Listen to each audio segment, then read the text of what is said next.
उत्तर प्रदेश में विधानसभा का मानसून सत्र की शुरुआत 4 तारीख से हुई और जहां लगातार देखा गया कि समाजवादी पार्टी या ये कहें पीडीए द्वारा लगातार हंगामा विधानसभा और विधानसभा के बाहर किया जा रहा है। महंगाई को लेकर, चंदा चोरी को लेकर, ऐसे तमाम आरोप सरकार पर लगाए जा रहे हैं। उसी को लेकर हम चर्चा करेंगे उत्तर प्रदेश भाजपा संगठन के प्रदेश मंत्री डॉक्टर परमेंद्र जांगड़ा जी से कि आखिर विपक्ष क्या चाहता है। एक तरफ सरकार अपना कार्य कर रही है, दूसरी तरफ विपक्ष महंगाई को मुद्दा बना रहा है, विपक्ष चंदा चोरी को मुद्दा बना रहा, उस पर डॉक्टर परमेंद्र जांगड़ा जी का क्या कहना है। डॉक्टर साहब, उत्तर प्रदेश में विधानसभा सत्र की शुरुआत हो चुकी है, जहां तमाम प्रस्ताव भी पास होने हैं, जो अव्यवस्था प्रस्ताव आएंगे उनको पास होना है, लेकिन विधानसभा में देखा जा रहा है समाजवादी पार्टी के विधायक या ये कहें पीडीए के जनप्रतिनिधि हंगामा कर रहे हैं। डॉक्टर परमिंदर जांगड़ा उसको क्या कहेंगे कि आलू की बोरी लेकर विधायक विधानसभा के बाहर धरने पर बैठ रहे हैं। दरअसल मुद्दा विहीन विपक्ष उत्तर प्रदेश के अंदर है। देश में भी विपक्ष के पास कोई इशू बचा नहीं है, कोई मुद्दा बचा नहीं। डबल इंजन की सरकार में जिस प्रकार से उत्तर प्रदेश का बजट अब तक का सर्वाधिक बजट है, तो उसे देखकर उत्तर प्रदेश के अंदर ब्रह्मोस जैसी मिसाइलों का निर्माण हो रहा है। उत्तर प्रदेश के अंदर चिप बन रहे हैं, चिप का हब नोएडा बना है। उत्तर प्रदेश में एशिया का सबसे बड़ा एयरपोर्ट बना है। तमाम ऐसी चीजें हैं, तो उसके पास कोई मुद्दा नहीं है।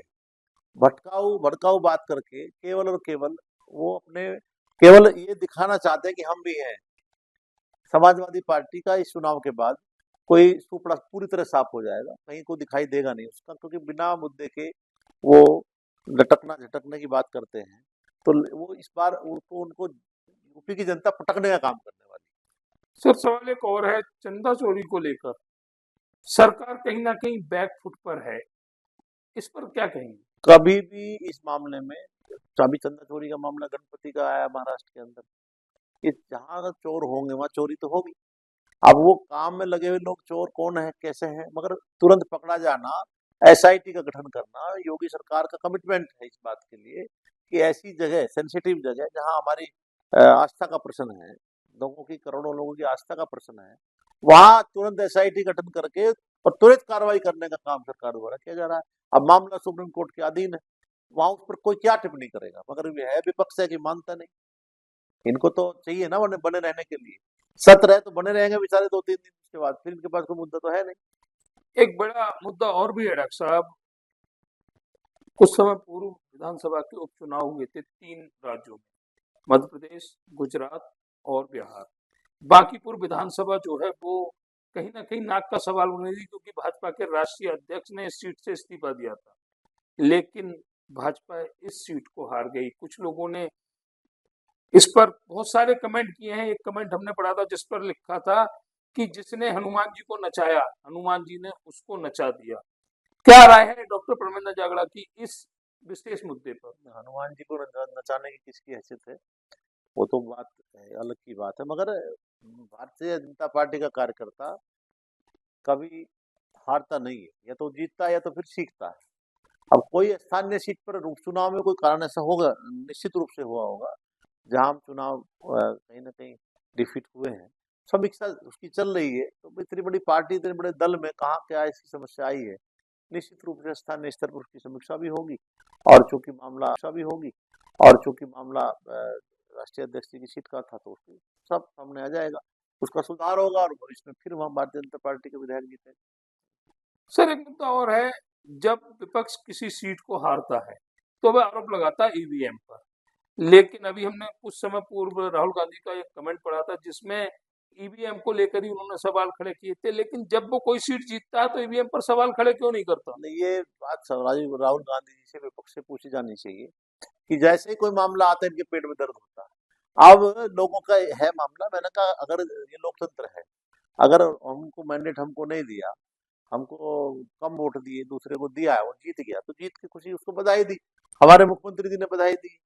मगर यहाँ विपक्ष के पास इतनी का बड़ा संकुचित दिल है, संकोच में रहते हैं बेचारे, तो वो क्या है कि जो उनको जीतते रहना चाहिए, करेंगे तो कुछ नहीं, विजन कोई है नहीं, मगर जीतने के बाद उनको वाहवाही चाहिए और तमाम तरह की बातें पैदा कर देंगे। सरकार जाने वाली है, सरकार ये होने वाला है, मोदी जी ने ये कर दिया, वहां वे हो गया या ये हो गया। ऐसे क्राइसिस में जब पूरे वर्ल्ड के अंदर ऐसे वार चल रहे हैं, बड़े बड़े वार हुए हैं, चाहे अमेरिका ईरान का वार ले लें आप, चाहे यूक्रेन और रशिया का युद्ध ले लें, उसके बाद भी स्थिरता के साथ अपना न तो किसी प्रकार की जीडीपी पर कोई फर्क पड़ा है और ना ही देश के अंदर विकास के कार्य रुके हैं। विकास का पहिया रुका नहीं है कहीं भी।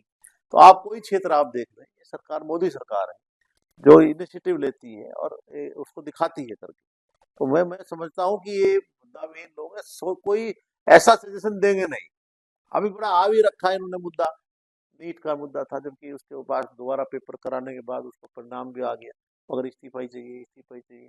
तो ये और उसने देखा उसमें कितने अराजक लोग आए, अराजकता फैलाने का काम किया, सबकी जांच हो रही है, सबकी चीज सामने आ गई। तो कहीं ना कहीं भारत का जो संकल्प है मोदी जी के नेतृत्व में, विकसित भारत का संकल्प है, उस संकल्प से कहीं ना कहीं विदेशी ताकतें भी थर्राई हुई, घबराई हुई और कोई ना कोई साज करके, षड्यंत्र करके ऐसा कोई बड़ा ऐसा पैसा देश के अंदर ला करके कुछ अराजक तत्व उनका शिकार बन रहे हैं। कहीं ना कहीं इस पर सरकार की नजर जरूर है, पैनी नजर है। हम कार्यकर्ता साथियों से भी कहना चाहते हैं इस प्रकार के लोगों को जहाँ देखें तो उनका त्वरित उनका मुकाबला करना चाहिए, एक्सपोज करना चाहिए ऐसे लोगों को। सच मानिए, मोदी जी के नेतृत्व में जिस प्रकार पिछले 12 वर्षों से सरकार काम कर रही है, तो ये 47 का संकल्प इच्छा नहीं है उनकी, संकल्प है, संकल्प से सिद्धि होती है। 47 में भारत विकसित राष्ट्र बनेगा। इसलिए विदेशों के भी पेट में दर्द है और कहीं ना कहीं जो महाशक्तियां हैं वो भी बौखलाई हुई, बेचैन है। और ये कांग्रेसी को तो हम कहें क्या, इनके यहाँ तो वेबले रिवॉल्वर का अगर पेच भी हो तो बाहर से लाने के लिए ताकते थे। आज ब्रह्मोस जैसी मिसाइलें बना करके हम एक्सपोर्ट कर रहे हैं, तो वो इनको हजम नहीं हो रहा। अच्छा, एक सवाल और लेंगे। सावन का पवित्र माह चल रहा है, चाहे कुंभ का प्रतिनिधित्व हो या फिर कांवड़ियों की सुरक्षा को लेकर प्रतिनिधित्व करना, उत्तर प्रदेश सरकार बहुत अच्छा कार्य कर रही है। इस पर डॉक्टर परमिंदर जांगड़ा की क्या राय है? निश्चित रूप से जितना कांवड़िया भोले भोले यहाँ इस यात्रा में शामिल है, इस मेले में शामिल है, राजस्थान तक के लोग जहाँ इधर हरिद्वार से कांवड़ लेकर के जाते हैं, हमारा पीछे अभी शिविर में जाना होता है, मिलना होता है, इतने प्रफुल्लित और प्रसन्न है शिव भक्त हैं कि मानो योगी जी जिंदाबाद। जब किसी भक्त है कांवड़ियों ने किसी पार्टी का मतलब नहीं होता, मगर पूरे रास्ते शिव योगी जी के नारे लगाना, बीजेपी को जिंदाबाद करना, इस बात का द्योतक है कि कहीं ना कहीं वो इनकी व्यवस्था से, सरकार की व्यवस्था, चुस्त दुरुस्त व्यवस्था और जो उनका दोनों का आवागमन सम्मान हो रहा है, इसमें समाज के लोग भी बढ़ चढ़ करके इस मेले को वास्तव में यादगार बनाने का काम कर रहे हैं। और योगी राज में तो शिव भक्तों पर पहले से पुष्प वर्षा होती रही। डॉक्टर साहब, एक आखिरी सवाल हम आपसे और लेंगे, और इस बार ये सवाल उत्तर प्रदेश संगठन के प्रदेश मंत्री से नहीं, भाजपा के कार्यकर्ता से, उस कार्यकर्ता से जिसके कार्यकाल में भाजपा खड़ी हुई लोनी में। कोई नहीं जानता था, लेकिन डॉक्टर परमिंदर जांगड़ा ने झंडा उठाया और भाजपा को आखिरी लोनी की बात कर रहे हैं हम, लोनी में भाजपा को एक सफल पहचान दिलाई।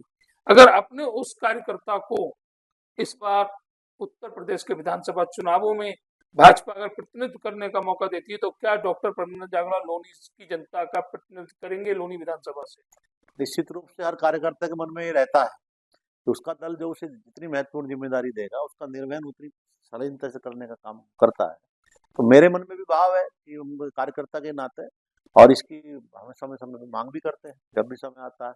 तो अब चूंकि जिम्मेदारी बड़ी है तो पार्टी तय करेगी, और पार्टी तय करेगी तो निश्चित रूप से वो यहाँ के तो बहुत मेरे जैसे कार्यकर्ता जिनको इस बात का ही स्वाद आएगा कि कहीं ना कहीं हमारे भाई का क्या अवसर मिला है, तो कार्यकर्ताओं की आवाज उठाने में, लोगों की सेवा करने में जो एक ताकत मिलती है, फिर उस आनंद का, उसका अपने आप में अपना बड़ा आनंद होता है इस बात का कि पार्टी ने अवसर दिया। तो मैं धन्यवादी रहूंगा पार्टी का भी और लोनी के लोगों का भी।